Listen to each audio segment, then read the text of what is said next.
Welcome to the Transforming Trauma podcast. Transforming Trauma is presented by the NARM Training Institute. I'm your host, Sarah Buino, and I'm delighted to have you join us today. The NARM Training Institute is offering a Level 2 NARM therapist training online so that you can attend from anywhere. The trauma field is evolving so quickly. Trauma-informed therapists who want to learn how to address the long-term impacts of adverse childhood experiences and complex post-traumatic stress disorder want to be trained in NARM. This online NARM therapist training is starting in April 2021 and July 2021, and they're filling up fast. So if you're interested, we'd encourage you to register now to reserve your spot. For more information and to register, please visit www.narmtraining.com/level2online. We look forward to you joining our growing international NARM community and are inspired to work with you to bring NARM to your clients and communities in order to transform trauma. And now on to today's guest. Adar Weinreb is an Israeli-American working in blockchain technology. He dedicates his free time to social activism, primarily building bridges between Israelis and Palestinians. Adar is the host of a YouTube show called The Great Debate. So please enjoy my wonderful conversation with Adar. Hello, Adar. Welcome to Transforming Trauma. Hey, Sarah. It's great to be here with you. Thanks for having me. Yeah, and you are where? Where in the world are you?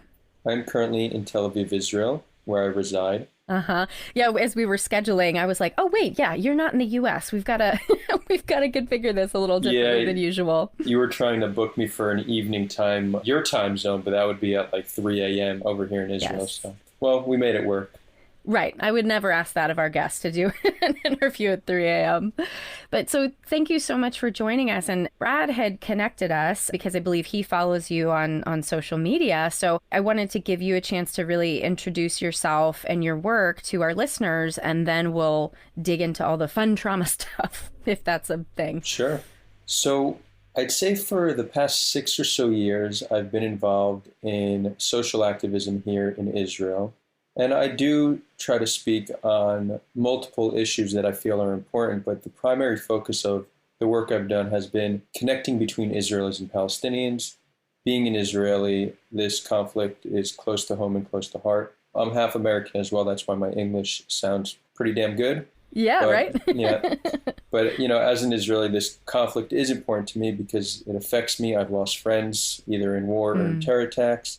And as much as I feel it, it affects the Palestinians even more so. Israelis, in a sense, are lucky enough to not be reminded of the conflict every day. We can live our lives quite normally without being reminded. We're reminded whenever there's a terror attack or a war that breaks out, which is on a yearly basis we are reminded. But Palestinians are reminded way more often every day when they need to stand at a checkpoint, when they see soldiers who are not of their own, guarding certain neighborhoods, if they need to be subject to home searches. All these things remind the Palestinians of the conflict every day. Now, it's hard to get Israelis to empathize with what Palestinians go through because they themselves are dealing with their own struggles. And this is one thing I've realized in my activism, that it's hard to get people mobilized for others when they themselves don't feel like they are in abundance themselves. That being said, I do recognize that our security here in Israel often has come at the expense of the well-being of another population. So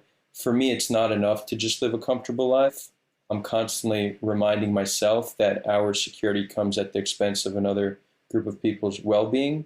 So I view it as a moral obligation for myself, at least. I don't say it's a moral obligation for all people, but at least for myself, to do what I can to connect between both sides, because I firmly believe that as much as we're looking for a political solution, whether that's a one-state or two-state solution or something in between, no political solution will work if there's not some kind of reconciliation process and a process of humanizing the other side. So that is what my activism is. I'm not looking to push a specific political solution. I want to get to the point where most Palestinians can say they have Israeli friends and they love their Israeli friends, and most Israelis can say they have Palestinian friends and they love their Palestinian friends. Because once we achieve that, we'll be so much closer to achieving whatever solution will end up coming to be.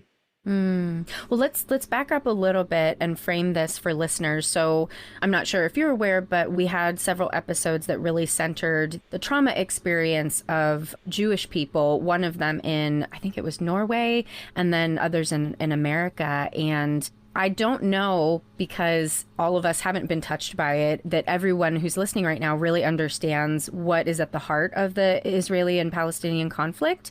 So obviously there's a lot there, but could you kind of give us a nutshell of what that's about so that we can use that moving forward? Sure, I'll try to do this briefly. Yeah. It started around 100 years ago. Well, you could say even over 100 years ago. A new Zionist movement began. And essentially what the new Zionist movement began was saying that the time has come for Jews to return to their ancestral homeland after 2,000 years. And this is something many people don't know. All Jews are indigenous, unless you've converted, but Jews generally are indigenous to this land, to the land of Israel. Mm-hmm. Around 2,000 years ago, we were exiled. We spent the past 2,000 years traveling all over the globe, sometimes being persecuted and chased from one place to another. And then in the countries we settled, we kind of picked up on some local customs, keeping some Middle Eastern customs. So you really had different Jewish communities all throughout the world who were a mix between their indigenous Jewish culture, but then the new culture that they picked up by living amongst people in Europe and in North Africa and in South America, wherever these communities of Jews went. After 2,000 years, and it's not that after 2,000 years, Jews decided they wanted to come back. For many Jews, it has been an aspiration to return to the land when the time permits it, right? It's not always easy to go and create a country, as we've discovered. But persecution in Europe was very bad against Jews. Then the Holocaust happened. It created a refugee crisis, which just got more and more Jews from Europe to come over to Israel and try to build a new home for themselves. This is a beautiful story if you are only hearing that side of it, and that's really the side I was raised on. The problem is that there were local populations living on this land when we returned. And at first it seemed like the local populations, at the time they did not identify as Palestinian, but they were local Arab communities scattered across the land. Their national identity as Palestinians also started developing around 100 years ago. When the concept of a nation state became popular, they were tired of being ruled by the Ottomans, which they were prior to the British, and they saw countries all over the world getting statehood. So these local Arab communities decided that, they want to start having a country, and then all of a sudden a bunch of Jews started showing up, also having aspirations for a nation. This started creating a conflict. The local populations were not open to the idea of a Jewish state existing on lands that they're currently inhabiting, and it's easy to understand why. But it seems like eventually that tension exploded and there began to be violence. Now, history is challenging. Different sides have different versions of history.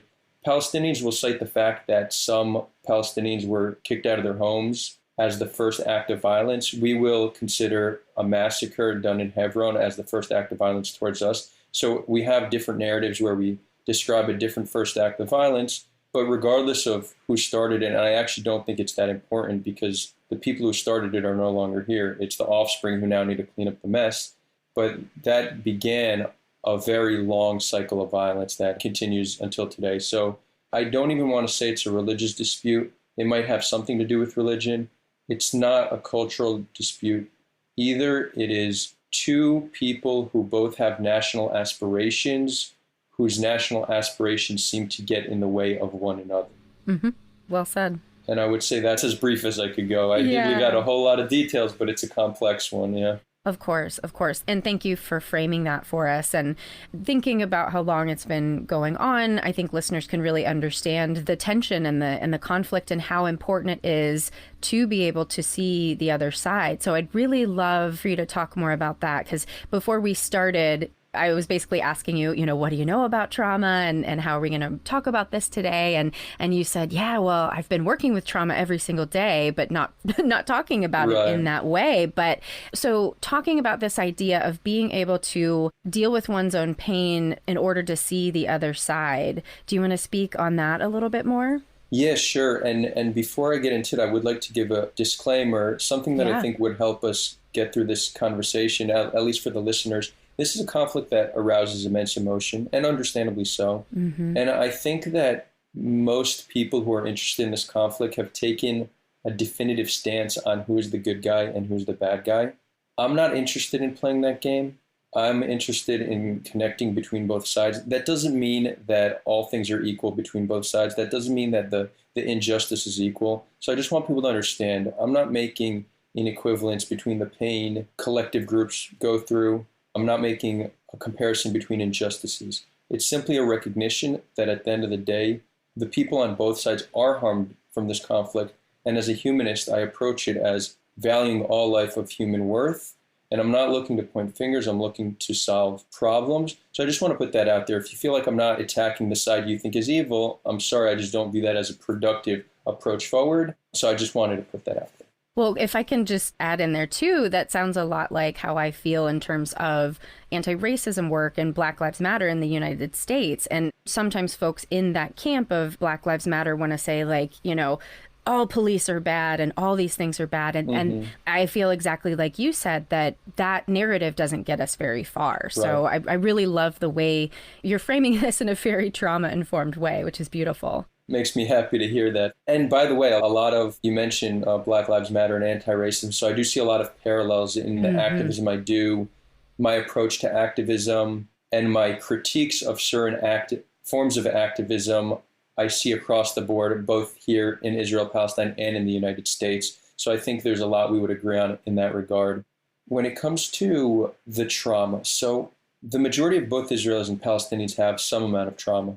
If you were a Palestinian, it's trauma from, first of all, any population living under the military rule of another population, that takes a psychological toll. This is something that's not discussed enough, but just the presence of forces that are not your own, who do not treat you as your own, that takes a psychological toll that I don't think has been explored enough, but that affects every single Palestinian. In addition to that, needing to wait at checkpoints, maybe you have a family member that was killed or put in jail by Israel. Maybe your home was searched at the middle of the night for no good reason or false information. All these are going to add to collective trauma. Jews, on the other hand, for us, we could root our trauma back to the Holocaust. For Ashkenazi Jews, Ashkenazi Jews are the European ones, or the ones that have lived in Europe for the past few thousand years. And then there's Sephardic and Mizrahi Jews who are from North Africa and the Middle East. And their trauma is slightly different. In 1948, when the State of Israel was established, most of them were kicked out of their homes and then they migrated to Israel. So you have the expulsion of Jews from those nations that created trauma for them, and the Holocaust, which created immense trauma for Ashkenazi Jews. That trauma has been constantly reinforced for the past 100 or so years by terror attacks and war. So trauma very much is a part of the daily life of Israelis and Palestinians. I'm not an expert on trauma, but the impression I get from dealing with it day to day is it seems to have a tendency to radicalize us. It makes people more emotionally charged and less rational when it comes to trying to assess a certain situation. And it's very, very hard to be empathetic to who you view as your enemy, especially when that enemy has caused you trauma. So that's really how I see it manifested in a population that just wants to live in peace. And this is true about both populations. We just want to live in peace, but we have an enemy, and our ability to get to know the enemy is severely hindered by the trauma that most of us currently have. Absolutely. I'm also thinking about, as you're talking about Jews essentially being cast out of so many different places that they called home and trying to find that place to land, one of the concepts we talk about in NARM is this connection survival style. And the hallmark of the connection survival style is, do I have a right to exist? Wanting to exist and not necessarily feeling that intrinsic right. And I'm feeling very deeply how that has been historically passed down through people who identify as Jewish. Yeah, entirely. And it's important to understand the populations we're dealing with if we want to be effective. I think often that, and I mentioned rationality compared to emotion, but I don't think they're separate. I think often you have like intellectuals and scholars, they can understand conflict in very analytical and intellectual terms, but they don't understand that application of a given solution doesn't work if they're not taking into consideration the actual people they're dealing with. So that could be the people's culture, their shared history, their religion. So I think understanding the Jews' very difficult history and their mentality returning to this land, it just helps us understand the conflict better. So often when we hear people calling for Israel's destruction, and it's not uncommon, many Jews, when they hear a call for Israel's destruction, and this isn't just like the Ayatollah in Iran saying they want Israel destroyed. It's not uncommon for American activists to be anti-Zionist. And this is tricky because Zionism means two very different things to pro-Israel and anti-Israel people. If you're pro-Israel, it just means the right for Jewish self-determination. If you're anti-Zionist, it's described as akin to some kind of Jewish supremacy. Zionism in progressive circles in the United States, as well as in Palestinian circles, and you can understand why Palestinians would view it this way because Zionism directly harmed them, but they view it as inherently harmful and racist and supremacist. And Jews are just saying, no, it's just, we just want a country just like Germans can have a country, Americans can have a country. But if anybody deserves one, we should be top of the list because look at our history. Look how badly we were brutalized and look how the world did nothing. We're not going to listen to other countries and other people who tell us we don't deserve a nation.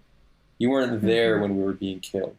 And I'm repeating a narrative that is ingrained very deep into the Israeli psyche.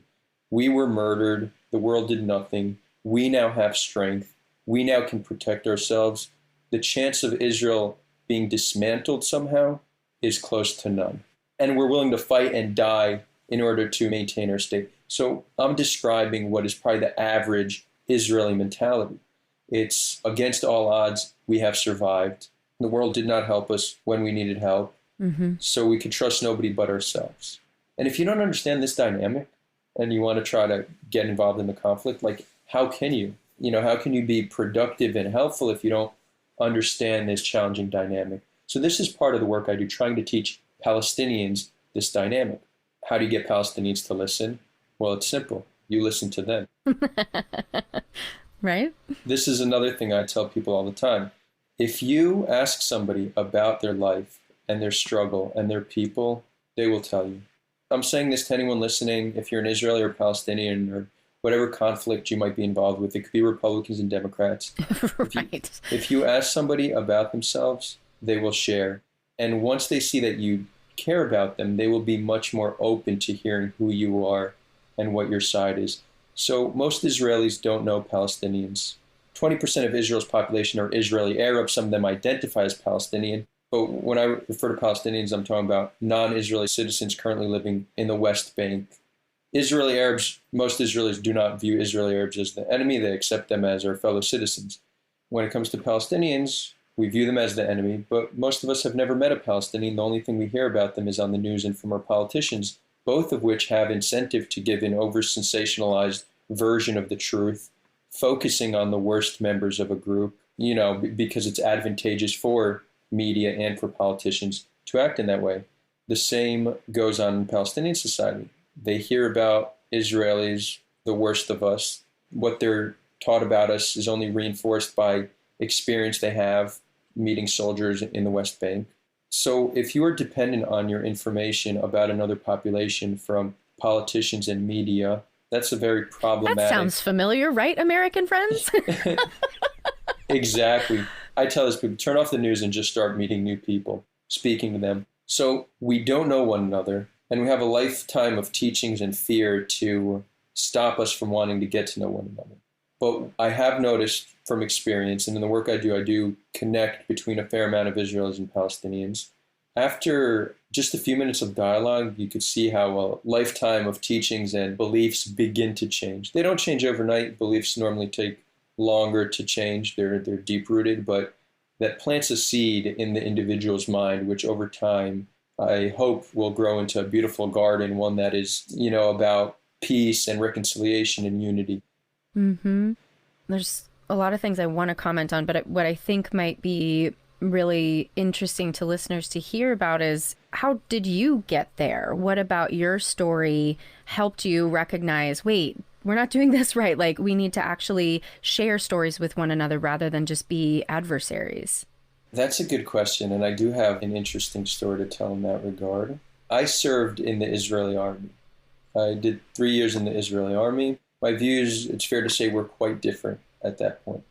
And on the topic of the military, it's complex because Israel needs a military for us to exist. So I'm not against the military, but there's a lot that the military does that I view as wrong or unjust. So it's complicated. It's not this. You could actually look at this as similar to police. Right. We can acknowledge that there's systemic issues with police, but that's not the same as saying there should be no police. So I'm in the category of saying there are systemic issues with the military, but I support the military's right to exist because I would not be able to live here if there was no military. So that's important to understand.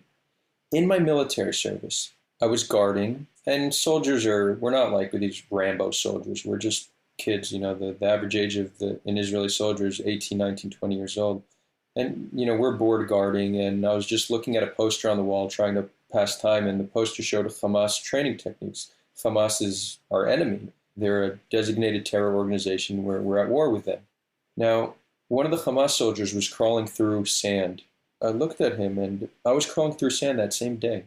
And I began to compare myself to Hamas, to my sworn enemy. And I asked myself, I said, if I was born in Gaza, would that be me crawling in sand? Or could that be a loved one? Does his family view him as a hero and me as a terrorist? Is that possible? Now, again, this didn't change my views overnight, but that was the start to something different. And it was a start for me to understand that we are just products of our environment. And had I been born in Gaza, I very well may be a Hamas soldier, the enemy of who I am. So that creates a full, paradigm shift once it really clicks. And if we could acknowledge the difference between us is simply dependent on what side of the border we were born on, how can you hate somebody for just being born in a certain place? So that got me to understand the importance of humanization. And this did take years. I didn't become an activist in my days in the army. It probably started around 3 years after we got out of the army. There was a war with Gaza, with Hamas. And I saw all my Israeli friends posting on Facebook, Israel under attack, because hundreds of rockets were being shot into Israel every day. I have some Muslim and Palestinian friends. Well, now I have many. At the time I had some, and I saw them posting Gaza under attack. I didn't see a single person post Gaza and Israel under attack, or the people of Israel and Palestine are suffering now because there's war. I didn't see a single post of someone coming with this humanistic message, understanding that both sides are victimized to this conflict. And even if you think one entity is more right and more wrong, that says nothing about the individuals living in these countries who suffer all the same. Suffering is suffering at the end of the day. Pain is pain. So seeing that divide and seeing how rare a message of unity was, I started posting messages of unity, messages of humanization. And I saw that people were responding very well to them, and that just motivated me to... Oh, really? Not everybody. Whenever you humanize somebody's enemy, you in turn become the enemy.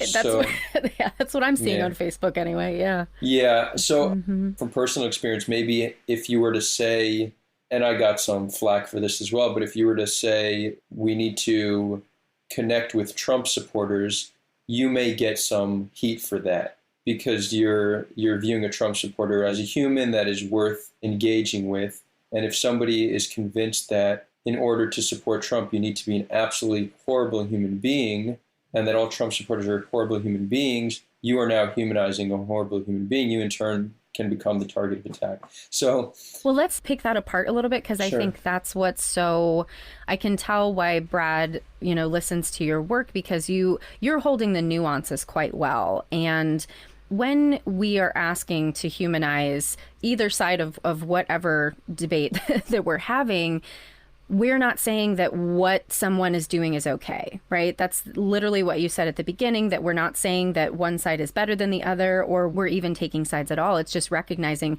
there are hurt people causing pain to one another because they're not able to see each other's side. And it's funny, when Trump was elected, before I went through NARM training, would kind of skip over anger and go straight to hurt. And my thought was, yeah, we need to have empathy. We need to try to understand the other people. And I got so much pushback for that. And what I've recognized since then is when I skipped over the anger and didn't move through that and didn't really feel my own pain, the anger of how Trump treats women and how he's racist and all sorts of things, I wasn't getting in touch with my trauma. And so then I was bypassing and asking other people then to bypass, right? And so what I really hear you doing is say, no, we're not bypassing anything. We're all looking at all of the pieces of all of the ways that we've all been in pain and suffered from trauma. Correct. I think that expression of emotion is very important. It's natural. It's healthy. It also helps us work through conflict.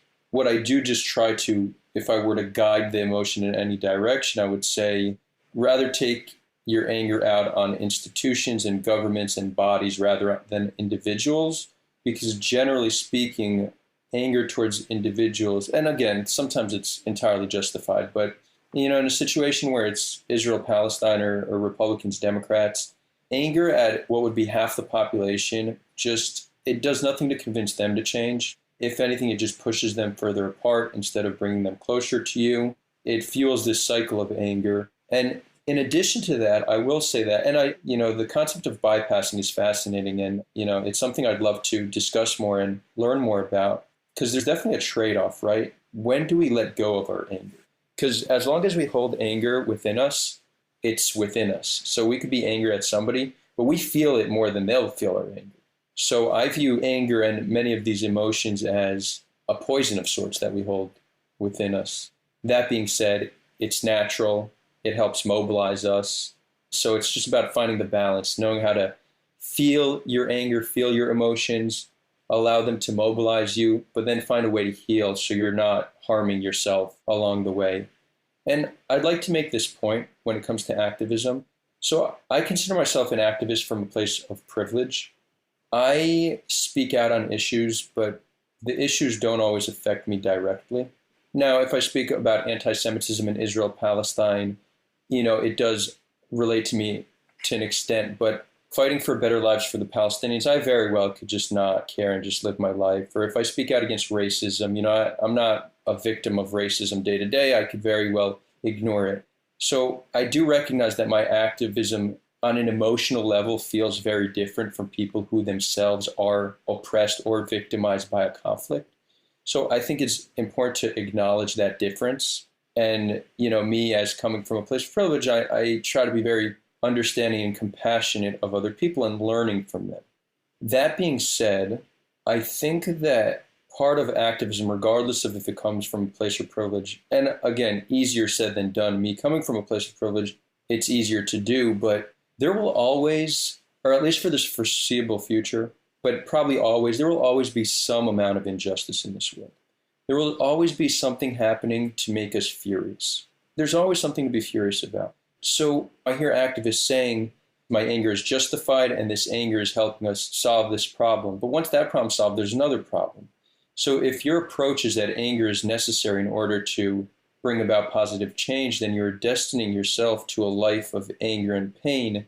And I hate to see that, because at any given moment, there's something to be angry about, but there's also something to be happy about. There's something to be excited and inspired about. And be grateful for. Yeah, exactly. So there's a lot of darkness in the world, but there's so much beauty. And I want activists to remember that do not let your activism be at the expense of your well-being. There's a way to fight the good fight. There's a way to inspire change. It doesn't need to come at the expense of your emotional well-being. Right. Well, and I can speak to how we think about anger in NARM, and it's such a big concept that it's hard to, kind of like you said in the beginning, to really boil something down to very brief. But essentially the belief in NARM is that because of our experience of trauma in early childhood, our emotions that were thwarted are protest, which then turns into anger, and grief over what we didn't get that we deserved as children. And so often we shut one or both of those down at the expense of staying connected to what we know is true and authentic within ourselves, right? And so when you talk about activists really leaning into their anger, what I think we might say from a NARM perspective is that might be coming from a place of child consciousness, which is the trauma speaking, essentially, right? Coming from a trauma place. And so if something bad happens to me and I'm angry about it as a reaction, that's just perpetuating the trauma, rather than if I allow myself to experience the anger or the sadness or whatever it is that needs to come from that, after I've really given space for that anger to be there. Then on the other side of that, I usually have like better reasoning skills, better ability to make choices of how I want to use that information, rather than just having it be this knee-jerk reaction that just comes from the trauma. Right. So you're saying the approach is to feel the anger and just sit with it. It's a bit more complex than that, but sure, we can boil it down to that. That's probably the easiest way to put it. Cool. Yeah, within NARM, we're sitting with it with the therapist who's essentially helping us reconnect with what we know is true, right? Because when bad things happen, we have a right to be angry. When we get hurt, we have a right to grieve. And it's just that we've systematically shut that down for so long that we have a hard time accessing it in a real way. I can just share my own experience in my therapy and working with my own childhood trauma. Anger that comes from trauma feels very fiery. It feels like heat. It feels like it's almost like I'm pushed from behind. But when I'm experiencing like the real anger that comes from the hurt that I experienced as a child, it's actually very quiet. And it feels very expansive, but not in a way that's going to endanger other people, just in a way that liberates me. Interesting. This is fascinating. I'd love to learn more about this. Yeah. Recently in my activism, I've really been focusing more on understanding human psychology. Mm-hmm. Because again, if we want to be able to change the world, it comes down to humans changing themselves. Right. Or humans being born into an environment which achieves better results. There's like two ways to look at it. It's like personal responsibility, but then also systemic change. And this can be like understood in the divide between the American right and the American left. The right is very big on personal responsibility, every individual for themselves. Mm-hmm. And the left is more so about systems and government and changing these systems in order to achieve better societal results. Mm-hmm. I think both those narratives are touching on a very important truth. One, that you are a product of your environment. So to say, pull yourself up by the bootstraps, in order to be rich, you just need to work hard. Let's be real. It's, your ability to work hard, your ability to know what to focus on, your ability to find motivation. These are all things that are dependent on so many environmental factors. And it's not as simple as telling somebody to just take personal responsibility. So obviously, systemic change is essential to changing human outcome. That being said, part of the environment that forms us is the values we are taught. And if one of the values we are taught is to always take responsibility for a situation, if the values we're taught help us empower us as individuals, then we'll obviously be better off. So it's like, on one hand, we need to instill values into society that empower us as individuals, but we also need to build a society that's just and equitable. So I view it as trying to find the balance between these two truths. And I mean, that's really the conflict that's happening in America right now with the coronavirus. Is our culture has been so individualistic. And if we talk about it from a trauma perspective, right, like, so the colonizers coming over were coming from trauma, feeling oppressed, feeling in their trauma, settling in the United States and being like, well, I'm not going to do it that way. And then the reaction is to go way too far into the extreme of individualism. And we see that playing out today by people not being willing to wear a mask in order to save our country because we're dying. And it's beyond when I really think about what is happening right now. So that's another, I think, example of when we're really reacting from our trauma instead of reacting from a real place of being connected to self. And when we're connected to self, when we're connected to our hearts, of course we're going to care about other people. But that's not the message. That's not the value that we're instilling in our culture. Right. It's a very individualistic, every individual for themselves. It's challenging. Is the process in which one needs to undergo to solve their complex trauma, is that improving as the years pass? Are the tools we have improving? I would say so. And Brad can probably give you a more detailed answer on this. But from my vantage point, really, it's only been like the past 10 years that we've started to really understand what trauma is and how it affects people. And I think that, information seems to be rapidly increasing in all areas. Yeah. And so I think the trauma field is one of those too. And I have a client who came from a trauma background, has a child, and thinks about, what her child is going to experience. And so we think about the lineage of her mom coming from a place where she was violently abused. And she didn't abuse her child. And then her child is now a parent and is coming to therapy to try to resolve her trauma in order to not do the same to her child. And as I see that happening with more and more families, that gives me hope that society is being transformed because people are seeking healing. People are asking for it. Like, my practice right now, we have so many referrals. We're constantly turning them away because we can't accommodate everybody who's asking for help right now. And I think that asking for help is an acknowledgement of the pain that we're really experiencing, which is trauma. Can you always differentiate? Like, is it easy to differentiate if somebody has complex trauma rather than them just struggling with depression? Or do most people have some form of trauma or another? Yeah, the belief, I think, from most trauma professionals is that everything stems from some sort of trauma. And the way that I teach it to my students and my clients is that trauma is essentially on a spectrum, like everything is on a spectrum, right? And some folks have the extreme trauma where they've experienced violence and war and these things that everyone considers trauma. And then, on the other side of the spectrum, it can be being invalidated by your parent. It can be you saying, I want to be a firefighter when you grow up, and the parent saying, no, you're going to be a doctor. And obviously just that one time itself is not trauma, but invalidation on a regular basis is, because it's the parent not seeing the child clearly and not allowing the child to connect with what they know is true within them. Again, abandoning oneself over and over, that is trauma.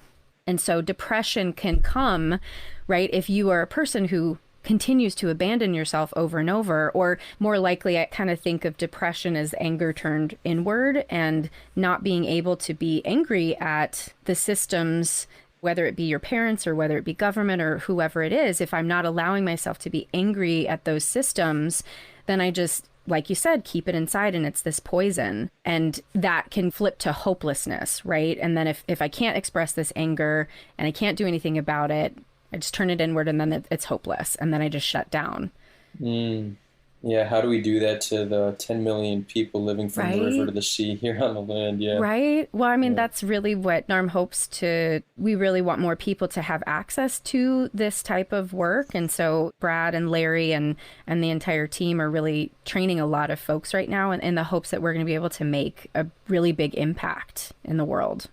Amazing.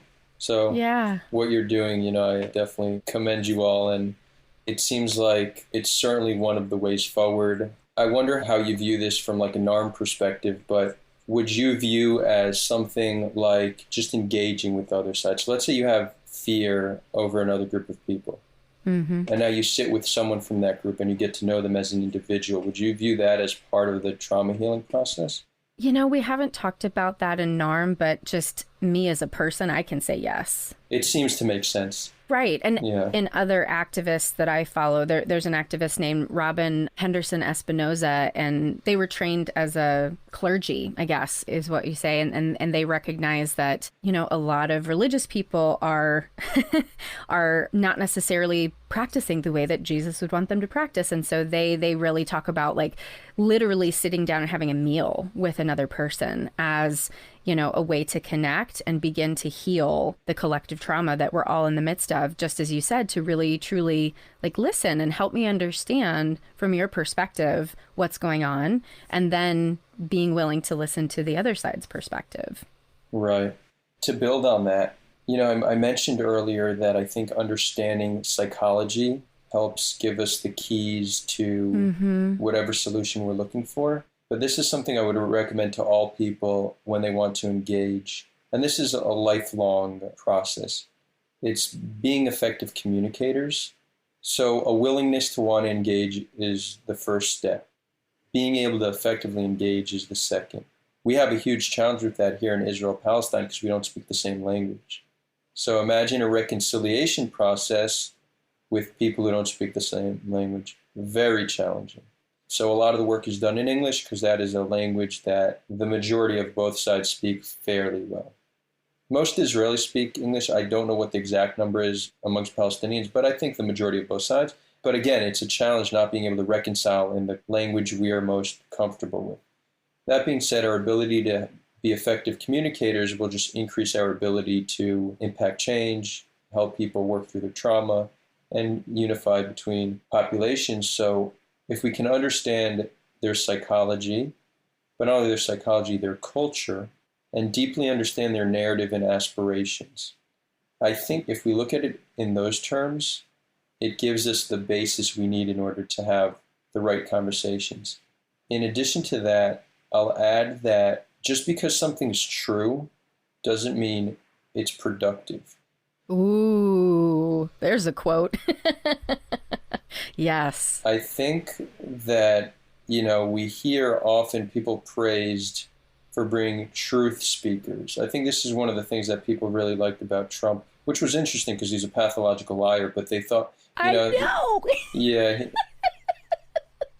Literally a pathological liar, but he often got credit for telling it like it is. Or, someone like Ben Shapiro, for example, or there's many other commentators that, they're praised by people for telling the truth like it is. But if a truth you're telling isn't heard by the person you're telling it to, then it's pointless. An analogy that I like to think of, if you see somebody walking down the street and you decide to run up to them and you start yelling at them really loudly, the sky is blue, the sky is blue, you are telling the truth. The sky is in fact blue, but that doesn't mean like you're making the world a better place and telling that truth. So the reason I bring this up when it comes to communication, it's do not present what you want to present in a way that you and your people find approachable. Say it in a way that the person you're speaking to can hear you. Mm-hmm. And again, this takes a lot of practice, but when I speak to Palestinians, I'm not having the same exact conversation that I do when I have to Israelis.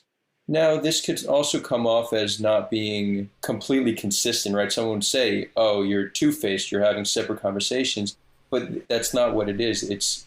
That's what it means to be an effective communicator, to know your audience, to understand their narrative, and to speak to them in a way that will be effective. So truth on its own is not a virtue. Truth that progresses a positive goal, well, that is a virtue.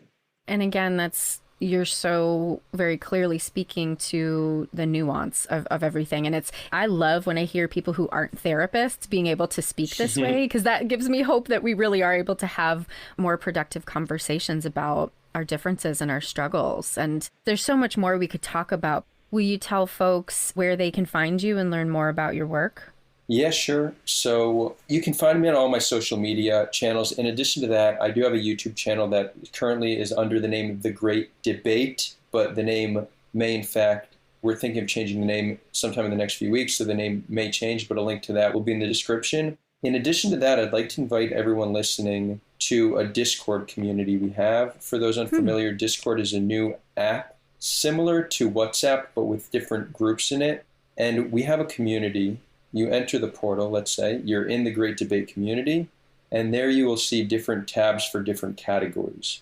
So we have a tab for geopolitics, U.S. politics, a tab for Israel-Palestine, and there's also a feature there where you click a tab and then you're connected with your voice and video if you decide. So on a daily basis, there are Israelis and Palestinians that are getting on these conversations and just talking with one another. People who have never met. Wow. Yeah, and this is beautiful. It sometimes will start as a text conversation. There's a disagreement. They recognize all too well that it's hard to reach conclusions via typing. So they say, let's hop in the lounge. That's the name of our voice channel. And then they'll have a voice conversation, and those voice conversations last for hours. So this is something happening on a daily basis. It is extremely inspiring. Yes, Sarah, yes. I'll send you a link as well. Please. I'd love for you to check it out. And anyone here, we'd love to have you. It's not just for Israelis and Palestinians. It's for any individual who, either cares about that conflict or just cares about having these nuanced and compassionate conversations about important issues. Wow. Well, thank you so much for all the really important work you're doing. I'm really impressed with the way that you hold nuance, and you're just changing the world. That's so awesome. Thank you so much, Sarah. I really appreciate you all giving me this opportunity, and it's good to have allies on the other side of the world where we can work together on such important missions. And yeah, I hope once the world goes back to relative normal, we could meet in person at some point too. Yes, yes. I would love to go to Tel Aviv, so we'll make that happen. Let's do it. Let's make it happen. Thank you. Thanks so much for joining us for today's episode. To find more about our guest, check the show notes or visit us at www.narmtraining.com/transformingtrauma. You can connect with us in many ways. On Instagram, find us under @the-NARM-Training-Institute, on Twitter @NARM-Training, and Facebook @NARM-Training as well. The NARM Training Institute also offers the Inner Circle, an online self-paced learning program intended for anyone who is interested in joining an international online community focused on healing complex trauma. You can find more information about these trauma-informed learning programs in addition to other resources on the website, www.narmtraining.com. Thanks to Andrea Klunder and the Creative Imposter Studios for producing and editing, to Tori Essex for our album art, and to Brad Kammer for the creation of this podcast. We look forward to building community and connection with you and changing the world by transforming trauma.